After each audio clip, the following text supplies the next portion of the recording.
तो यार एक टाइम था जब इंडियन सिनेमा में विलन को देखते ही ऑडियंस के दिमाग में एक ख्याल आता था कि भाई साहब इसको अब हीरो कब मारेगा। विलन को उतना क्रूअल और इतना डेंजरस दिखाया जाता था कि नेचुरली जो ऑडियंस थी वो जेन्युइनली हेट करने लग जाती थी। उसके बाद हीरो का आर्क स्टार्ट होता था, वो सफर करता था, अपने लोगों को खोता था, विलेन उसको टॉर्चर करता था। ऑडियंस वेट करती थी कि यार पता नहीं अब क्या होगा और किस तरीके से पे ऑफ होगा पूरी की पूरी फिल्म का। मतलब जो हीरो है वो किस तरीके से एक्ट करेगा।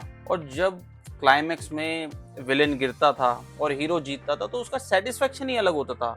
मैं पुराने टाइम की बात कर रहा हूँ, क्योंकि हीरो की विक्ट्री सिर्फ विक्ट्री नहीं होती थी, वो एक इमोशनल जस्टिस होता था। लेकिन यही चीज आज के जमाने में चेंज हो रही है। लोग अब विलेन के मरने का वेट नहीं करते, लोग विलेन की एंट्री का वेट करते हैं। और अगर वो विलेन यश हो तो भाई बात कुछ और ही है। केजीएफ में रॉकी, टॉक्सिक में डार्क, मॉरली ग्रे यश और रामायणा में तो रावण। तीन अलग कैरेक्टर, लेकिन ऑडियंस की जो एक्साइटमेंट है मतलब विलेन को देखने की वो सेम ऑलमोस्ट। लोग ये नहीं पूछ रहे कि हीरो क्या करेगा या विलेन का क्या होगा, लोग पूछ रहे हैं कि यश क्या करेगा, यश किस तरीके से एक्ट करेगा, पोर्ट्रे करेगा अपने आप को। तो सवाल मोटा मोटा ये है भाई, क्या यश ने इंडियन ऑडियंसेस की साइकोलॉजी चेंज कर दी है? मतलब जिस तरीके से हम विलेंस को देखते थे ट्रेडिशनल सिनेमा में ना, फॉर्मूला बहुत ज्यादा सिंपल था। विलेन बैड और हीरो गुड होगा। विलेन हीरो की लाइफ डिस्ट्रॉय कर देगा, टॉर्चर करेगा, हर्ट करेगा, सब कुछ करेगा। और ऑडियंस सोचती थी भाई साहब अब तो इसका हिसाब होना ही चाहिए।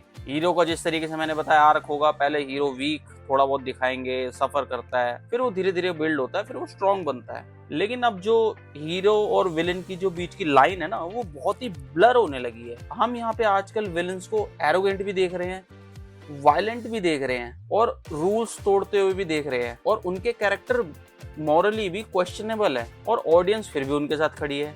मतलब ये काफी ज्यादा वियर्ड चीज है अगर आप सोचो तो। ऐसा है क्यों? क्योंकि ऑडियंस को ना सिर्फ अच्छाई अच्छी नहीं लगती, उनको पावर भी बहुत ज्यादा इंटरेस्टिंग लगती है। क्योंकि रियल लाइफ में हम कॉन्स्टेंटली लिमिटेशंस में रहते हैं। मतलब हमें बहुत कुछ करने नहीं दिया जाता जो हम करना चाहते हैं एक्चुअल में। हम किसी को इंटिमिडेट नहीं कर सकते, पावर नहीं दिखा सकते फालतू की, रूल्स ब्रेक नहीं कर सकते, हम हर सिचुएशन को कंट्रोल नहीं कर सकते। लेकिन यहाँ पे हमें सिनेमा जो है ना वो एक टेम्पररी फैंटेसी काइंड ऑफ दे देता है और हम उस चीज में ना अपने आप को देखते हैं। जैसे रॉकी ले लो, वो वायलेंट था, रूथलेस, एम्बिशियस, वो किसी भी सेंस में ना ट्रेडिशनल हीरो जैसा नहीं था। लेकिन ऑडियंस ने उसे रिजेक्ट नहीं करा, because Rocky wasn't just a character, he was a power fantasy. और यहाँ पे भी ना यश की ना स्क्रीन प्रेजेंस का बहुत ही ज्यादा इंपॉर्टेंट रोल है। एक पर्सोना होना भी यार बहुत ज्यादा जरूरी है।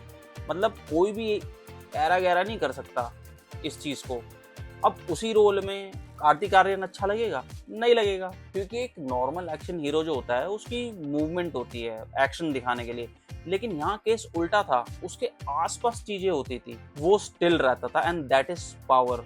Without dialogue, without aggression, big beard, calm expression, एकदम कंपोज रहना, that is called power. He doesn't enter the space और the scene enters his presence. ये सोचने वाली बात है। मतलब ये लोगों को बहुत पसंद आती है साइकोलॉजिकल वे में। उनको पता भी नहीं चलता कि उनको क्या चीज पसंद आ रही है। अगर कोई आदमी हमेशा अपने आप को प्रूफ करने में लगा रहता है ना कि मैं ये कर सकता हूँ, मैं इतना ज्यादा डेंजरस हूँ, वो एक्चुअल में होता नहीं। वो एक्चुअल में सबसे ज्यादा इनसिक्योर वो खुद ही होता है। लेकिन अगर आप स्ट्रीट्स पे कुछ भी चीज हो रही है, आप देखोगे जो काम है, कंपोज है, वही सबसे ज्यादा डेंजरस लगता है। पता लगता है कि यार वो कंट्रोल में है। और केजीएफ के बाद ना यश ने इसी फीलिंग को ना अपनी स्टार आइडेंटिटी बना ली। केजीएफ ने सिर्फ यश को स्टार नहीं बनाया, रॉकी को एक आइडेंटिटी बना दी। Big beard, stare, walk, silence, slow motion and attitude. अब ऑडियंस सिर्फ यश को कैरेक्टर प्ले करते हुए नहीं देखती, वो मतलब रॉकी को ढूंढ रही है, वही सेम एटीट्यूड ढूंढ रही है जब भी यश स्क्रीन पे आता है। और आज की फिल्मों में ना जो चेंज हुआ है, villain isn't the obstacle, he is the attraction. पहले क्या होता था?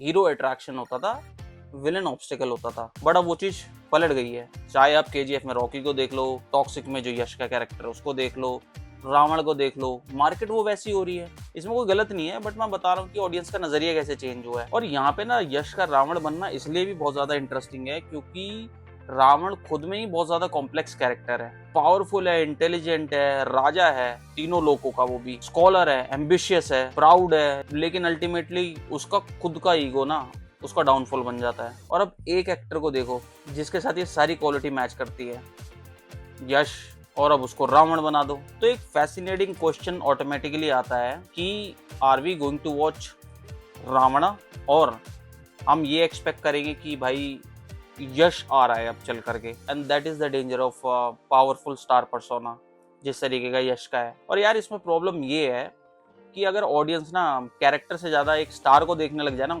उससे एक्सपेक्ट करने लग जाए, तो कैरेक्टर भी डिसअपेयर हो जाता है और स्टोरी भी कहीं ना कहीं बहुत लाइट पड़ जाती है। मतलब आप समझो, यश आ रहा है रामायणा में, बिग बियर्ड, वही स्लो वॉक, वही पावरफुल प्रेजेंस, आपको क्या लगेगा अगर रावण आ रहा है? क्या आप ये सोचोगे कि भाई यश ने तो क्या बढ़िया रोल करा है रावण का? यही सोचोगे। सेकंड चीज मोस्टली कि भाई यश तो बहुत ही ज्यादा बढ़िया लग रहा है रावण के रोल में, आई बेट आप यही सोचोगे। तो सोचने वाली बात अगेन वही है, क्या यश ने चेंज करा है जो इंडियन ऑडियंसेस का देखने का तरीका है विलन्स को?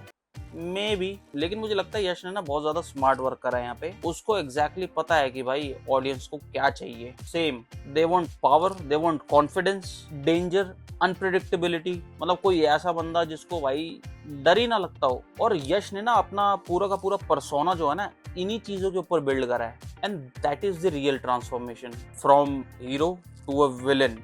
अब आपको समझना पड़ेगा, ये आपके ऊपर है कि आप उसको हीरो समझते हो या विलन। और इसमें एक और चीज है, जब ऑडियंस विलन की विक्ट्री के बारे में सोचने लगे ना, बजाय इसके कि वो कब हारेगा, तो समझ लो विलन जीत चुका है, स्टोरी नहीं, एटलीस्ट इन आवर माइंड्स।